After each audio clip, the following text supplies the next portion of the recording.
Welcome back to the Marvel Snap Deck Highlight, coming at you today with the list I used to climb through the 90s back to Infinite this season. Updated take on an old favorite, Shuri Kitty. So Shuri probably needs no introduction, format staple for a long time, doubles the power of the next card you play at her location, as well as Kitty Pryde, who gets bigger every time she comes back to your hand, and she returns to your hand at the start of each turn. Kitty's got a ton of synergy in this deck. She triggers Angela multiple times. She fills the last location for Elsa to get bigger and bigger. Forge can make her grow. So the general idea is we grow Kitty up nice and large, and then we double her up with Shuri, and then we copy that double up with Taskmaster. The big thing that the Kitty Pryde aspect of this deck does that traditional Shuri doesn't is allows us to kind of keep our power in our hand, making it so things like Shadow King and Shang-Chi have a hard time picking off the stats that we're going to be generating with Shuri. This deck list can also have some scrappy wins without Shuri. You're playing Angela and Elsa stuff along with cards that move around the board, such as Nightcrawler and Jeff the Baby Landshark and Vision. This deck list can also have more traditional Shuri draws where you play Shuri on 4 and then you play Vision or Red Skull on 5 and then follow them up with a Taskmaster in a way that's difficult for your opponent to predict. The deck list is also leveraging Enchantress as a dash of interaction that can double up as a way to remove the detrimental effect from our Red Skull, as well as Armor, who can be a bit of proactive disruption against the Destroy decks, while also protecting our larger threats from opposing cards that want to chop them down. At any rate, I hope you have fun watching the games. I think this deck list is both fun and competitive. If you're looking for something to ladder up with, it is a great choice. If you do enjoy what you see, snap that like button for the rest of the day. Have fun with some Shuri Kitty. I mean, just on a low bar, playing against Storm is less bad than playing against Professor X, yes.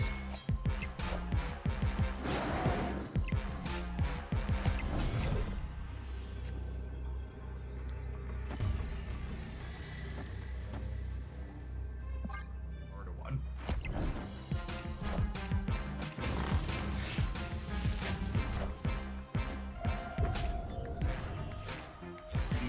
Kitty Pryde.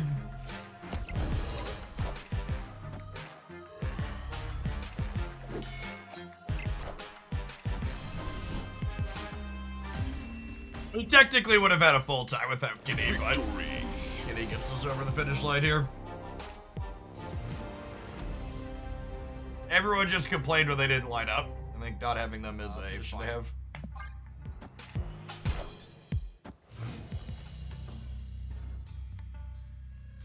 Oh, fucking come on. What a 25%er to lose. Or do you think? I think they killed the bundle data mines because they were adjusting them very frequently and people were often complaining loudly when they didn't line up how they expected them to line up.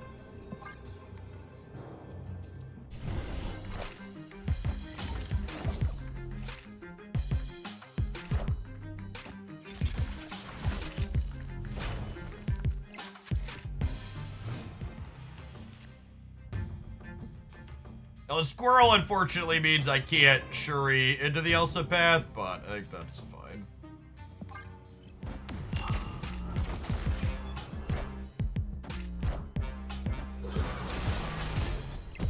Enough said, bub.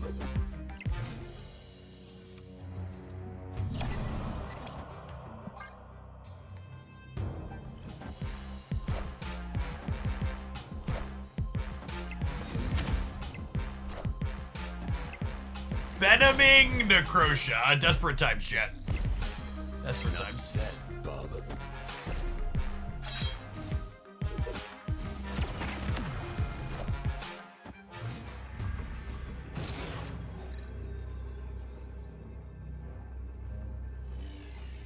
And before our opponent retreated, I was going to comment that we want to make sure we play Forge before we Taskmaster, so the Taskmaster gets +2. Ow! Thank you for the 45 months. Welcome back. Playing on the Forge. We'll see it on Nightcrawler, actually. I'm going to snap on the White Hot Room, because we're going to fill this up rather quickly.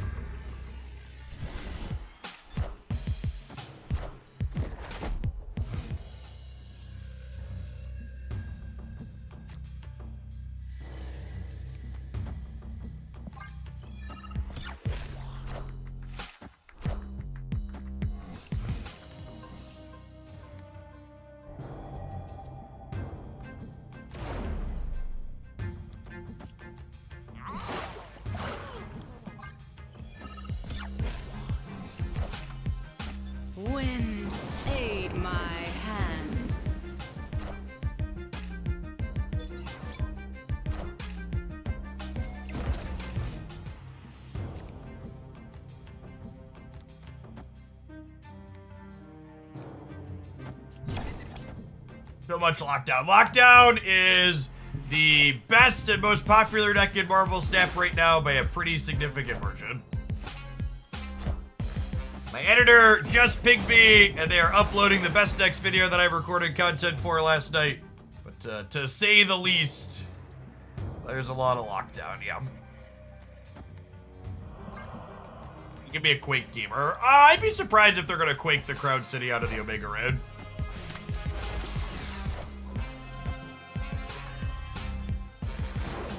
Alright, so we know they have Goliath, but we took priority from them. If I do this and they Shang me here, what happens? Does this beat Shang here? In the center, I would be 26, and they're at 9, 13, plus 7. This is good. Victory.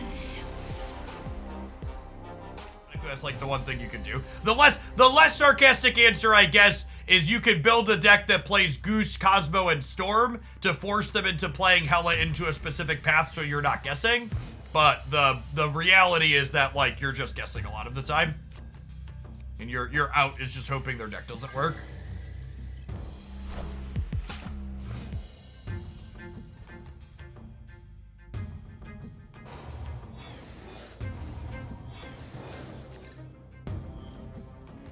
I don't want to burn this as a tempo play, I don't think yet. Let's wait and see what they play.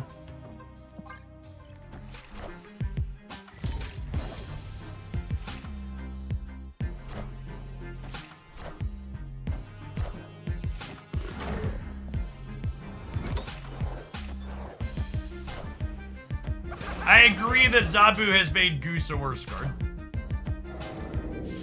concur with that. Oh, snap. Thankfully, RNG is here to take my opponent and put them deep into a trash can. Holy shit. Chat, none of you are allowed to complain about your variants for the rest of the day, because this motherfucker is the most unlucky person in Marvel Snap for the next 24 hours. Holy. What an X-Mansion. The best X-Mansion variants money can buy for the next 30 minutes, so we're gonna try and get in on that while we can.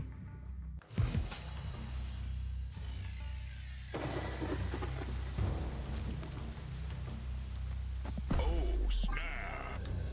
Snap on one for instant tree. This is how we lost last time, as we snapped earlier than they stayed. I don't know, the Murray Isle's pretty good for us here with Elsa Kitty. Just looking for a Shuri.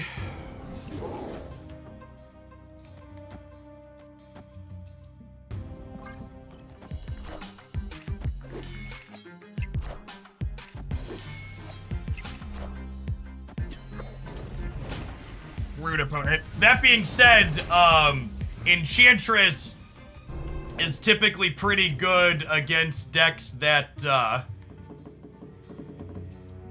Enchantress is typically good against decks that are magic decks.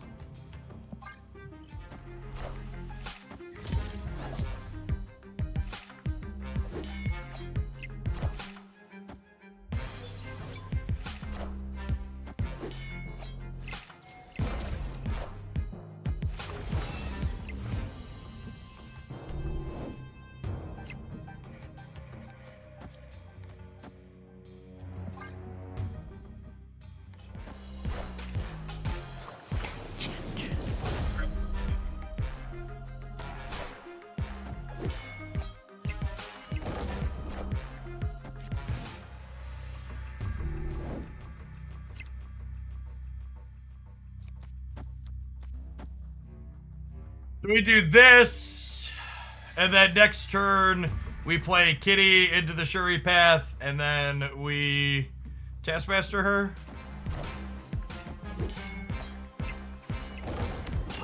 Oh, you know what? Maybe I'm supposed to do this left because I can Iron Man, right? I am Iron Man.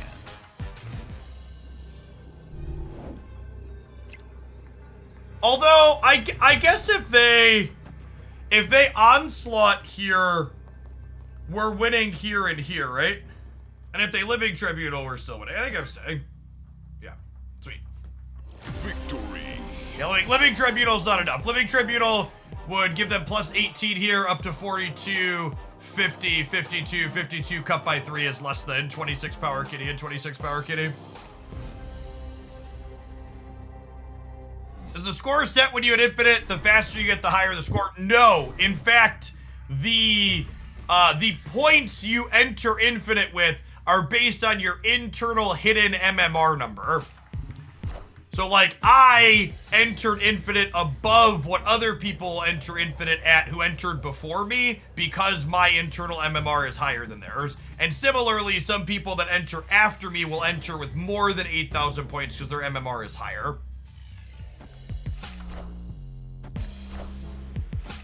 I think a completely non-FOMO'd reward where, like, there was a title at the end of the season for finishing top 5,000, top 1,000, top 100, top 50, top 5, top 1, but it would need to not be exclusive and something you could always get at any point in the future, I think.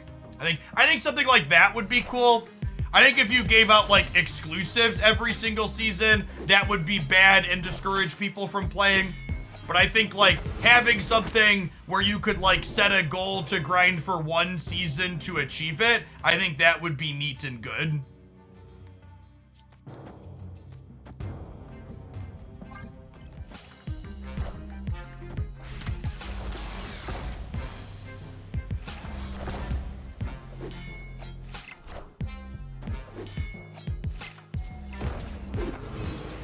Supergiant is annoyingly good against us, huh? At least against this draw. If I had a different draw with Red Skull, it would be fine. So we'll tuck the Taskmaster, but then I gotta figure out how exactly I want to play this.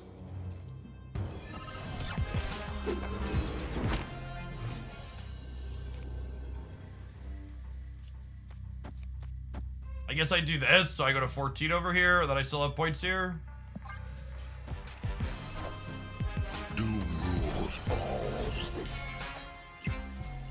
And this is Miss Marvel, so I lose.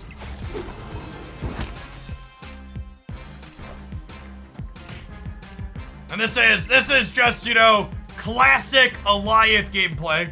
Oh, wait, did we win the middle? Sometimes lucky. I was gonna say we lost anything else, but Victory. miscounted the middle.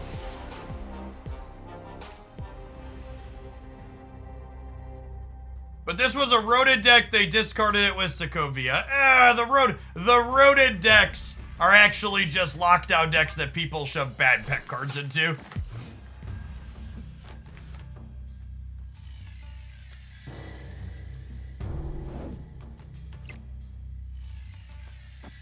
Opponent snap. This could be a location that's bad for Angela. I have vision for the Sanctum, so I'm gonna vibe here.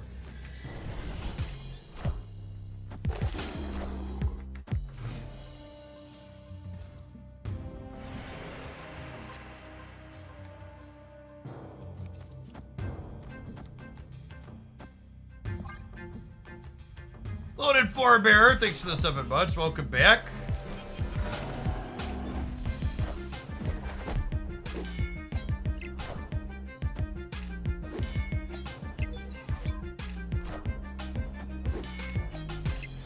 I cooked a roted deck. No, you just shoved him in an Alioth deck. Yes. That is actually what happens most of the time.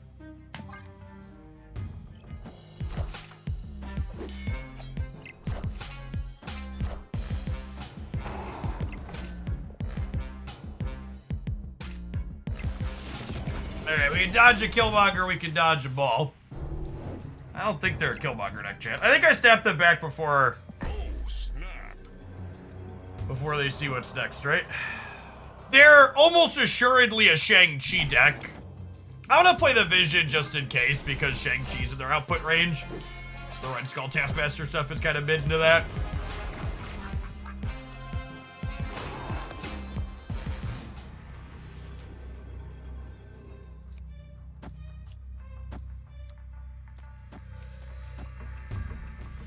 Left out of this game, aren't I? The question is, do we beat the dog flipping back and forth?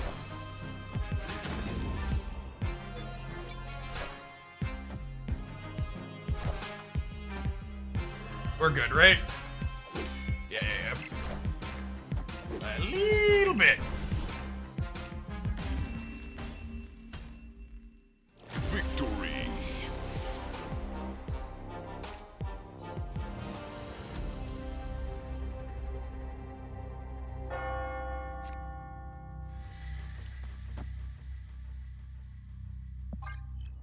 Without a Shuri or a Taskmaster, I think we vibe on the Carbartage for now, but...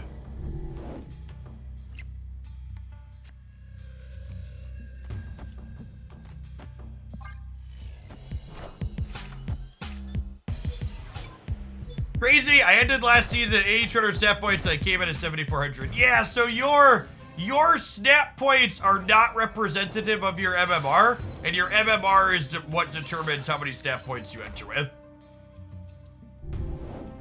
For reference.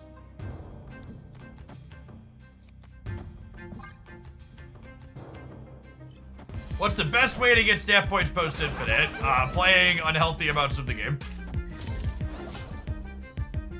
Elsa replacement of this deck. You should play stock traditional Shuri if you don't have Elsa. You need Elsa to play the kitty version.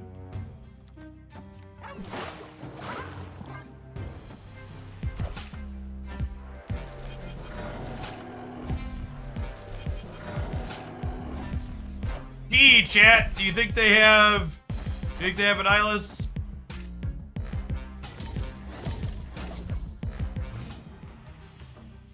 I messed up. I should have put the armor, right?